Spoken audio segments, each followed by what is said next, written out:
Appeal বিভাগে মামলা চূড়ান্ত নিষ্পত্তি হওয়ার আগেই সুপ্রিম কোর্ট সচিবালয় বিলুপ্ত করায় বিস্ময় প্রকাশ করেছে হাইকোর্ট। সকালে বিচারপতি আহমেদ সোহেলের বেঞ্চে বিলুপ্ত হওয়া প্রজ্ঞাপন নজরে আনার পর রাষ্ট্রপক্ষের কাছে এর যৌক্তিকতা নিয়ে প্রশ্ন তোলে উচ্চ আদালত। পরে রিটকারী আইনজীবী শিশির মনির বলেন, চূড়ান্ত নিষ্পত্তির আগে কার্যক্রম বিলুপ্ত করে আদালত অবমাননা করেছে সরকার। আগামীকাল সরকারের বিরুদ্ধে আদালত অবমাননার আবেদন করবেন তিনি। জানান, এই ঘটনায় বিদেশিদের কাছেও বাংলাদেশের ভাবমূর্তি ক্ষুণ্ণ হয়েছে। এর আগে গতকাল সুপ্রিম কোর্ট সচিবালয়ের কার্যক্রম আনুষ্ঠানিকভাবে বিলুপ্ত করে 15 বিচারককে আইন মন্ত্রণালয়ে সংযুক্ত করে প্রজ্ঞাপন জারি করে সরকার।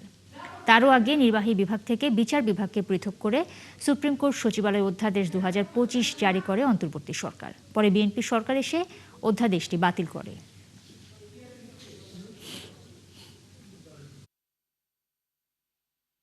এই 7ই জুনের মধ্যে যদি সরকার পক্ষ এই ব্যাপারে আপিল দায়ের না করে সচিবালয়কে ডিসমেন্টাল করার যে কৌশল নিয়েছেন এটি তারা সম্পন্ন করেন, তাহলে 7ই জুনের পরে আমাদের হাইকোর্ট বিভাগে নতুন আইনকে চ্যালেঞ্জ করে যে রিট পিটিশন করা হয়েছে এটি শুনানির জন্য গ্রহণ করা হবে।